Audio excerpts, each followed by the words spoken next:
All right, so today I wanted to talk a little bit about the RFP process. We're coming up on the fourth quarter, end of the year, and oftentimes that means an RFP is going to land on your desk, right? So as salespeople, oftentimes we kind of cringe when we see a 100-page PDF come our way, the first 80 of which don't really give us an idea of what the criteria are going to be for actually winning the deal. Scope is, obviously what we're all focused on and interested in, but we realize that, there's 20 other things that we have to comply to in order to even be considered. So most salespeople don't like RFPs, that's no secret. We also typically, find the odds are against us as far as, seeing a major, service change through the RFP process.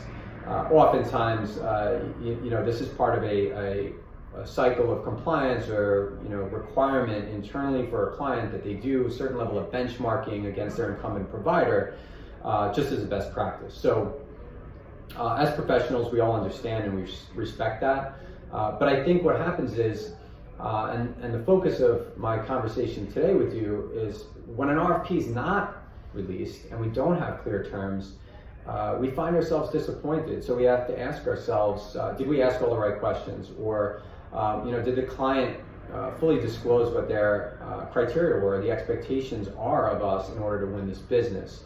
And if you get burned too many times and feel as though there wasn't full disclosure and you didn't have a fair shot to win the business, it becomes difficult to put your best foot forward, and we don't want that in any of our engagements, right, for the client or for the carrier. So there are a few ways to handle this. Number one is, of course, release an RFP, right? And at EvoStream, we can help a customer do that.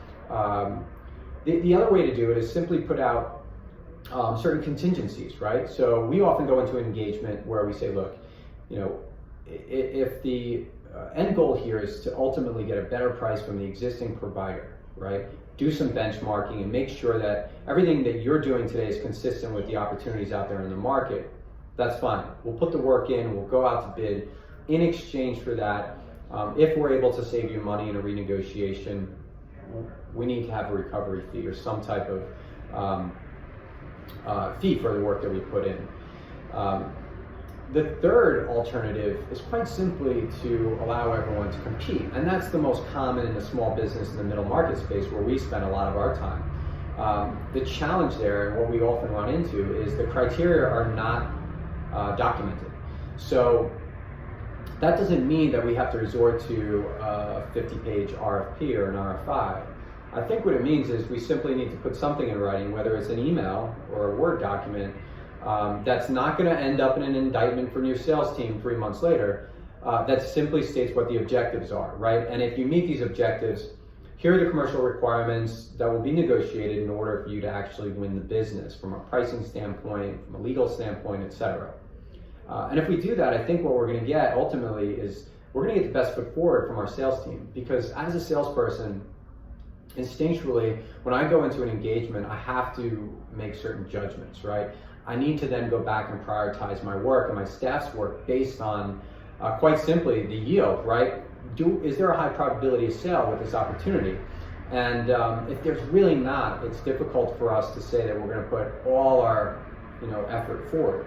However, when we find that there's a really level playing ground, and obviously we're passionate about the product that we represent, we're going to do everything in our power to win. And for the client, that means they're going to get the best product, the best design, and they're going to get the best price.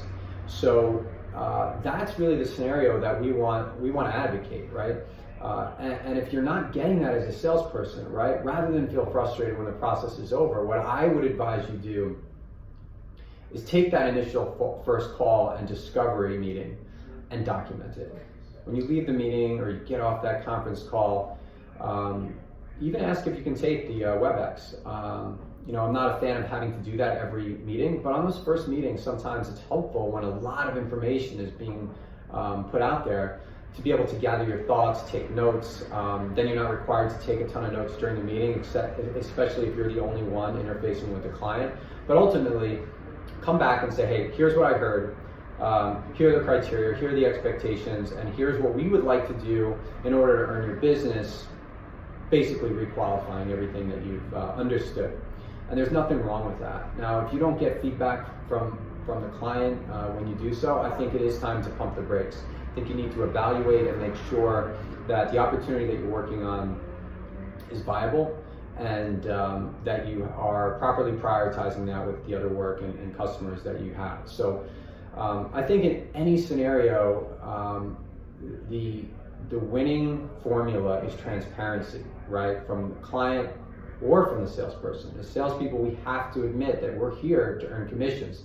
As a client, we need to make sure that the salesperson knows exactly what stage we are in the buying process and what the criteria are and our ability ultimately to execute, right? And at the end, no matter how it winds down, what we want is to leave the engagement, even if there's not a win, right, with the opportunity to re-engage multiple times. We all sell so many different products and services.